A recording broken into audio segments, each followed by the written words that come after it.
Defenseless Cinema back, another dish. How we doing out there? Good, great, grand, puke.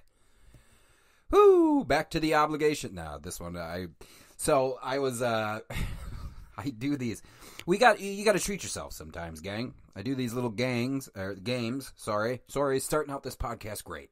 I do these little games for myself. Like, I do things to reward myself. So, if you've been listening to the show, you know that to say that I'm busy right now, I think it would be an understatement, because I won't tell you all what I'm doing. I'll just tell you that I haven't had a day off start to finish since the last week of January. Now, there was some time in there where I was sick, but I mean, I couldn't do shit. I was voiding out of both ends, but I'm busy, right? I'm fucking busy. So I do these things, after I complete my work or get as much work as I'm able to do before my fucking brain explodes, where I like to treat myself. And one of the movies is coming. The other one we'll be talking about today. I was telling one of my friends, I was like, look, what are you doing tonight? I said, well, when I get done doing this homework and this, that, and the other thing, I'm watching one of these two movies. And I sent her a picture of the two movies, and she was just like, okay. Why would you? That's how you're going to reward yourself? Yeah, goddammit. It is how I'm going to reward myself. Nothing like a good low-budget horror film to soothe the soul. It's not for everyone, but to soothe the soul, I like a good horror film. Kind of like, what did I talk about last week? X? Yeah, that was just, it was a treat. It was a trip. It was a treat and a trip. But, so there was like two that like I've been really like working towards like for the last month, because I've just been on overdrive. But I've been like, all right, we got done with the Shaw Brothers box set, we got done with this interview, we got done with that interview. Seth Landau was on, who was fucking amazing. I fucking love Seth. I think if he lived close, I would hang out with him. He may not hang out with me, but I would hang out with him. But just doing a lot of stuff. So sometimes the treats that you the treats that you want to reward yourself with, well, you can't do it. But finally, I was able to sit down and watch Ghostriders, and knew nothing about it, as I tend to do with these films. Didn't research anything until after the fact, and I mean, it is a horror film, and it is low budget. But I had some fun. There's some fun in there. The soundtrack's cool, and there's some scenes in there that really work. There's some scenes in there that don't make a whole lot of sense, but that's okay. It's low budget, baby. I think it was like $58K they did it for this one. I don't know if that's the exact amount, but I feel somewhere amongst the bonus features they had $58,000 in cash at their disposal, and they finished on time, which is what you want to do as an independent filmmaker, and they didn't go over budget, which you just don't want to do as any type of filmmaker. So to talk about low budget, so I think this film was shot like 85, 86, released in 87. Yeah, I mean, $58K. I mean, even, if back then that meant $100K, like, still, gang, holy shit. Especially since, like, there's some of this that plays like a period piece, but they couldn't do the whole film as a period piece, because then you're talking about more money. And what I love about low budget filmmaking sometimes is how well you utilize what you have at your disposal. And god damn it, did they utilize every cotton picking thing they could fucking do in this film. And I just, at the end of the day, I'm just a film fan, man. I try my hardest not to shit on films. In the times that I do shit on films, it's always like a selfish thing. It's always like me, and I acknowledge that I'm being, a piece of garbage, and that I would have done something one way, and obviously the film elected to do it another way. But I'm a realist about it. Like, those people are actually making films, and I'm sitting on my asshole fucking promoting shit. Like, I would love to be a filmmaker. I'm just not good. Either that or timing's everything, and Who gives it? No, I suck. If I was that good of a filmmaker, I'm telling people. But I also don't think that I'm a critic either, gang. This to me is not me critiquing film. This is me saying, hey, you should go out and watch this movie. Why? Because I watched it.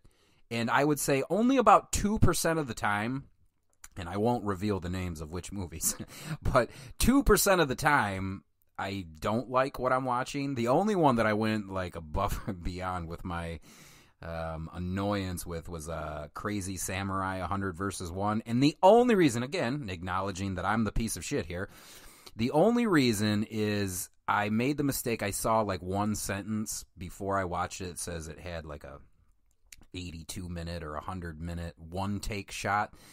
And I was like, holy fuck, this is going to be fucking great. And then it turns out that it just felt like a bunch of friends got together like at a local park and then just were like, we're going to roll the camera. We're not going to fucking block or choreograph much. We just want you. And then there was like people that would get cut in the scene and they would like roll out of frame, and then I would see them come back into frame like they were supposed to be dead, and they would get so there it does happen. You know, I'm not saying, but that's only, so me being the piece of shit that I am. And the only reason I was so bent out of shape about that is because I wanted so much more. Like once I had heard that it was an X long one take, I was like, oh, fuck, this is going to be fucking great, dude. It's coming out of Japan, dude. It's going to be so great, bro. And it didn't live up to this is why, if you listen to the show, this is why I don't fucking watch trailers or do any research beforehand. Because if I have no expectations going in, yeah, I mean, I'm not saying that I can't get disappointed from time to time, but it's rare. I mean, especially now, like I'm old and like I kind of know what I like. I pick things that I'm pretty sure I'm going to like, so I don't feel like I've wasted my time. Because again, listening to the show, you know about the trailers. You also know that I don't feel good that I have sat on my ass for a very long time throughout my life watching films because I'm obsessed and I love them so much and da-da-da-da-da. But you know, like this is exactly why. So the expectations are whatever. Ghostriders, nothing. Didn't know a thing about it. Hadn't even heard of the film. The only thing I saw on the goddamn cover was like kind of I don't want to say a cheap artwork of MVD Entertainment's visual MVD Entertainment. This must be their visual side. They got visual, they got silhouette, they got rewind collection, they got or maybe silhouette's not what it is, but MVD always. I just love MVD. They release movies that I like. So when I saw this fucking cover, I was like, wow. It says The Dead Will Ride, and it says Ghostriders, and it's got 3 skeletons in cowboy wear with guns walking towards you. That's the artwork for the film. So I was just like, this is going to be fucking great. Right? Well, not fucking great, but I was like, I'm going to treat myself one evening. You can't watch it with your girlfriend. I don't have one, but if I did have one, I wouldn't twist her arm to watch this shit unless like I was under a deadline gun or something like that, and it just had to be watched. But this is why I treat myself. I knew I was gonna watch this by myself, and fucking, I had a good time. So let's talk about it a little bit here. You can't kill what's already dead, gang. Ghostriders, 1987. You can't kill what's already dead. 1888, as the hangman's noose tightens around his neck, Frank Clements, the most feared outlaw in the West, uses his last breath to invoke a generational curse. A generational curse. Because, like I said, we couldn't shoot the whole thing as a period piece. We had to somewhat make it modern. So, yeah, let's just make it a generational curse. Kudos to the writer. Generational curse on the town preacher and his descendants. Let's run it back. 1888 as a hangman's noose tightens around his neck. Frank Clements, the most feared outlaw in the West, uses his last breath to invoke a generational curse on the town preacher and his descendants. He spits on the fucking Bible, too, because that's metal. I just love it. You spit on that goddamn Bible. 100 years later, Frank and his gang return from hell.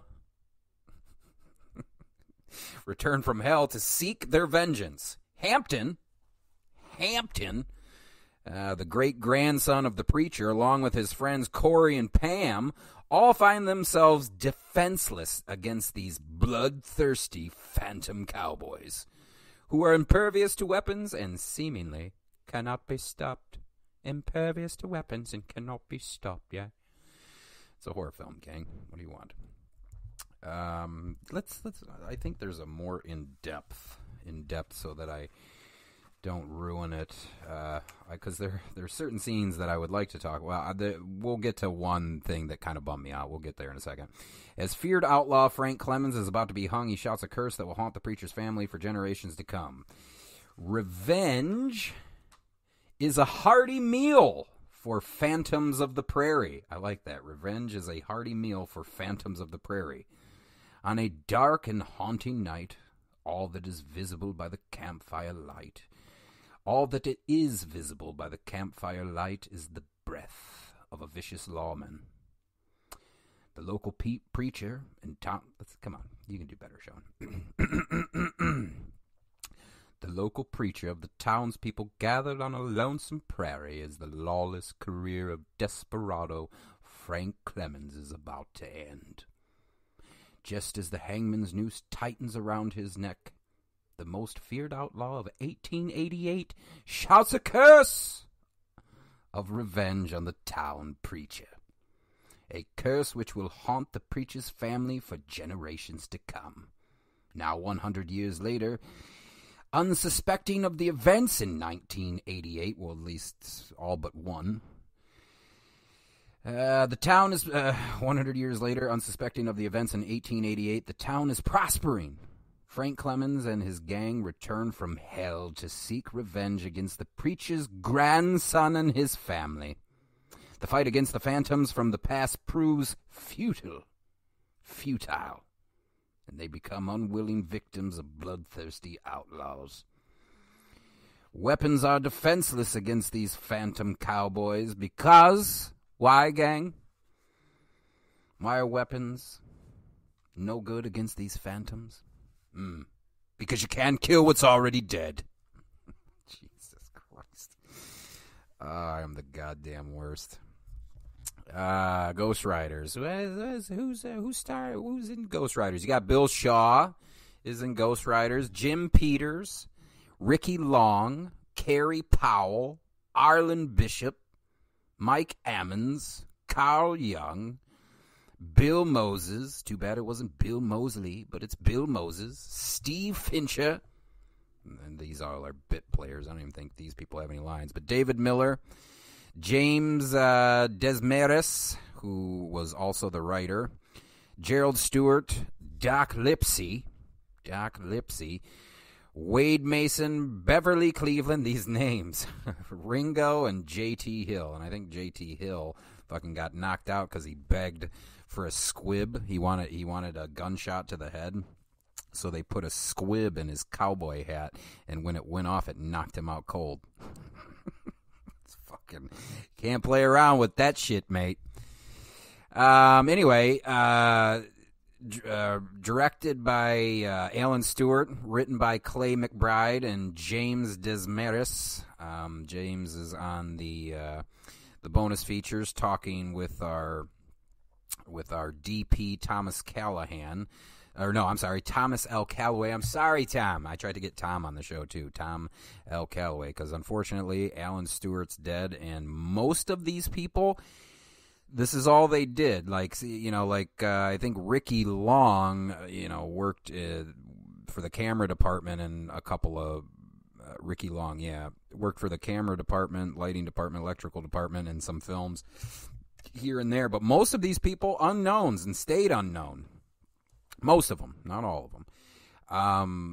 The one that actually kind of surprised me the most was who I thought, for what his character was, he did a really good job, was Jim Peters. I thought he was kind of suave and shit, and then you go to his IMDb, he has 2 credits. And it's this one, and then something that came, I think a couple years later, and that was it, man. And so, kind of circling back to low-budget filmmaking, is... in listening to this, it's people that Alan Stewart, the director, had met while he was doing commercial work in Texas. So, no big name actors, and essentially you're making friends with these people, and then you say, hey, you want to make a film? You want to make a feature together? Make a fucking goddamn feature. And then you pull these people together. I mean, like, I don't think Ricky had been anything in anything up until this point. The guy who played Tommy, Arland Bishop, he hadn't been anything. Cari Powell hadn't been anything, who plays Pam, and she did a relatively good job. And, you know, it's wild, though, because there are sequences of this film that I would have thought, you know, maybe big Hollywood execs would have saw and was like, all right, well, they're capable if need be. If we need them to, you know, if we gave them a little bit more money, they would be able to execute properly. And the sad thing about Alan Stewart is you would have thought, like, it would have showed his feature talents. And if memory serves, let me go back. I don't think he really got to do a bunch of features. Even after he had done that. Yeah, he did Ghostriders and Ghetto Blaster, and that was it. So I think he I don't know, but and unfortunately R.I.P. died 2016, only 64. But you would think that something like this would be like, okay, he's reliable. He came in under budget, came in on time, he's reliable, and you know, we can hire him for whatever. And just didn't happen.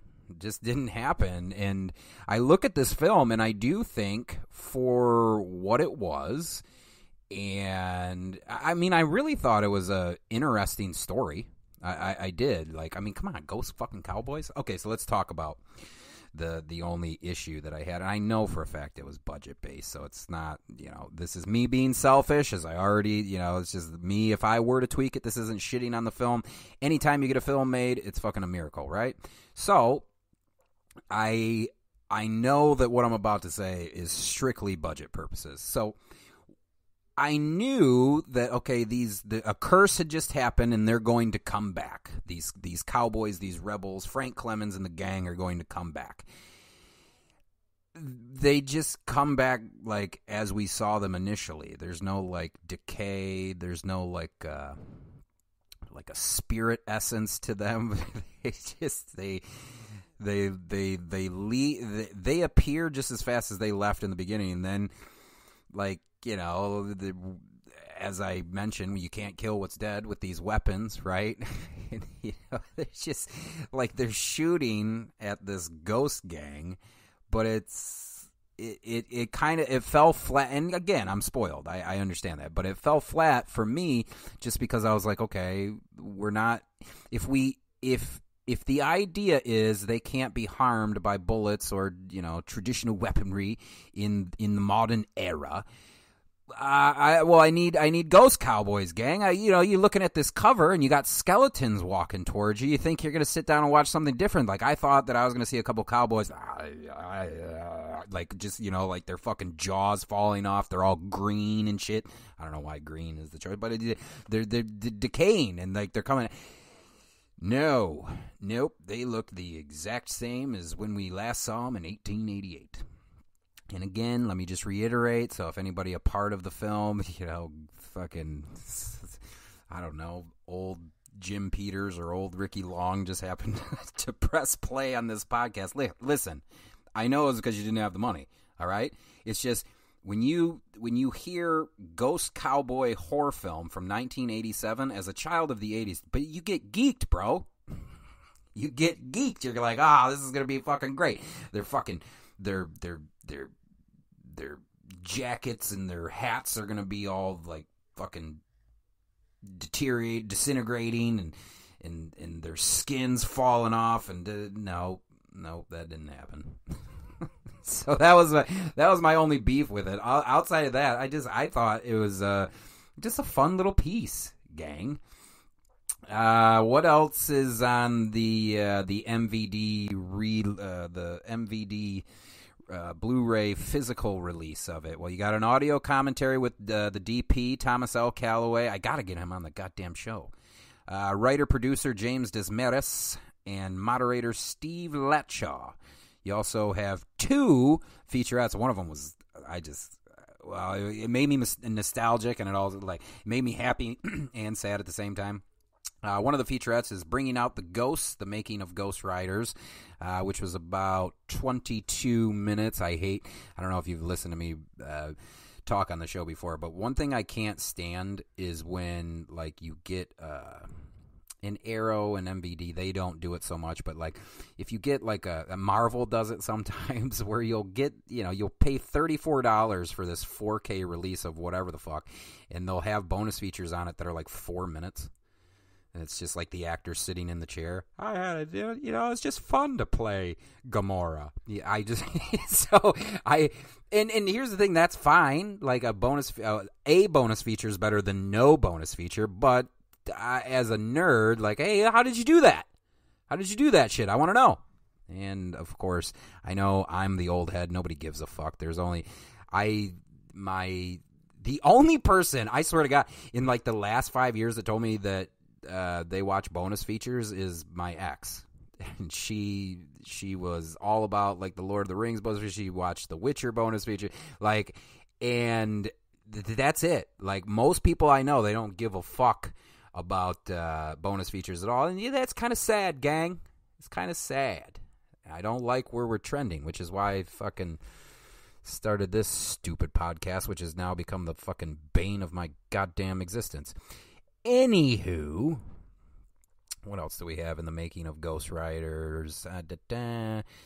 Group their assets together to make maximum use. They basically rented out this location called the Texas Safari Ranch in Clifton, Texas. And then I think they were supposed to have it 2 days, but then they blew a transformer and lost all power, and they only had 1 day to shoot. That's independent filmmaking, baby. That's what happens. If you listen to the Seth Landau interview, he straight up told you better have a backup plan for your backup plan. And that's some of the truest shit I've ever heard from a independent filmmaker standpoint. They were supposed to have a bunch of horses, but when it came time to shoot, they only had 2 horses, so obviously they had to manipulate the editing and the shots. I told you Jimmy Hit, one of the actors, wanted to take a squib hit, knocked his ass out because they put it in the brim of his hat. They didn't really have to buy costumes because the Texas Safari Ranch or whatever, they would have like old style reenactments of gunfights in the Old West. So most of the extras, including most of the leads, had their own costuming, except with like our modern leads, which that's just fun. That's utilizing your shit to the fullest, the shit around you. What else did they do? Cast was all from Texas. Bill Shaw lived in Texas, mostly voiceover work. Jim Peters was unknown to the crew. He was an ex-DJ. Cari Powell from Baylor, no prior film experience. Ricky Long always wanted to act, still does theater in Dallas, but mostly an electrician and a grip. Arland Bishop, who played Tommy, also was an actor, but did all right as a goofy little guy. Mike Ammons, who played Frank Clements. He was the leader of the cowboy group on set. In fact, like even all the guys on set, the rest of the cowboys all kind of like followed his lead. We're not listening to the goddamn director. We're listening to Mike, or we're listening to Frank. Oh, Frank's better. Oh, all of this was shot on 16 millimeter, 3.1 ratio. Yeah, we going back. They would cut day and night in threes, so they had a kind of a 3 schedule editing team going on. Obviously, shooting in Texas in July couldn't have been all that fun. The only scene of substance where, and I don't want to bash it, but there's this turn with Cari Powell's character where we think that she's with Ricky, right? And then, like out of nowhere, she's smitten with someone else, and then she's kind of a dick about it. And, like, for me, like, it was jarring from a tonal standpoint. Like, I was like, wait a minute, I thought that you two were together, and now, like, you're hitting on this old man, and da-da-da-da. It was just weird. And I remember thinking as I was sitting there, I was just like, what the fuck? Like, I guess maybe it happened so quick that she just is so quick to fucking dump Ricky. Be like, I like this old man. I want to get me some aged meat. Anyway, there's a scene after the fact where Arland and Ricky are sitting on a rock. I think I just used a character name and an actor name. Anyway, they're sitting on a rock, and you see some man camel toe. That's not a part of what I was going to tell you, but that scene was actually handwritten by James the morning of, and just like had it on a scrap of paper, and was like, "Hey, I think this scene would work." And it actually is one of the few character building, one of the more resonating character building scenes in the movie. Not that like the opening where Frank Clements curses everyone, but we actually see some feelings from the cast, because up until this point everybody's just kind of like doing their thing, and then finally we have this scene that was written like, oh man, she just dumped me for this old guy just out of fucking nowhere, but I'm trying to be cool because I got this huge fucking crush. So that scene, one of the most emotionally charged, and that even feels fucking weird to say, but once you see it, but a scene with emotion in it, handwritten the day of by James in his bed. Filmmaking, baby. Let's see. They were kind of worried the way that they rigged Bill Shaw when he hung. The Jeep that blew up was a friend of the composer Frank Patterson. I'm sure you guys wanted to know that shit. I thought the composer or the music in this was pretty cool. Like it's just old 80s, baby. Old 80s. But the funny about that Jeep explosion is, like, you know, they got a car, they were going to do an explosion, the Jeep was falling apart anyway, and they wanted to do a slow-mo shot, but they fucked up on the frame rate ratio, so they couldn't use the slow-mo shot. Fucking, again, that's independent filmmaking, just hit you in the mouth, and you're like, oh, fuck, everything fucking ruined it. What else do we got? I mean, this was Tom Callaway's first feature. He is also a pyro guy. Just fucking love that. I fucking love that. James Desmarais and his wife, writing partners for 3 decades. The other vintage documentary on the disc, only about 12 minutes. It's like a local broadcast vignette. I loved it. Baylor University presents a Debbie Sharp film, and Debbie Sharp, I mean, the hair, it's old school, man. And she talks about basically what it's like being an independent filmmaker, and she follows 4 films. Obviously, one of them is Ghostriders, and I don't know. That's why I love MVD. That's why I just think, like, why wouldn't you want to see that on the disc? It was so, I don't know, it's just cool, man. Like, and I know that if anybody a part of this film were to pick this up, man, I guarantee they would just be transported back. And that's a testament to MVD's love for, you know, kind of some of these smaller films. And I just, ride or die with MVD, gang. I am ride or die with MVD. Whatever they fucking want me to do, whatever hoops they want me to jump through, I'm just in, dude. Like, because especially, I don't think that I've watched an MVD one that I was unaware of previously, or aware of that I was just like, oh, this is shit, or oh, they under-delivered on the bonus features. Like, I don't know why it's popping in my head, but if you guys ever saw Double Impact or Lionheart with Jean-Claude Van Damme, everybody knows that those are amongst some of the best films ever made in the history of ever. Right? Anyway, but there's like 3 hours, 4 hours of shit on both of those fucking discs. You don't get that from something just, you know, released these days, unless it's like from a group like MVD or Arrow or you name it, Blue Underground, you know? Like, I don't know. Until they put me in the ground, gang, I'm going to be a fucking film nerd. So, Ghostriders, MVD. Can't kill what's already dead, son. But yeah, you know, just a fun 80s horror film. Ellis Cinema, MVD, Ghostriders. All right, we're gone.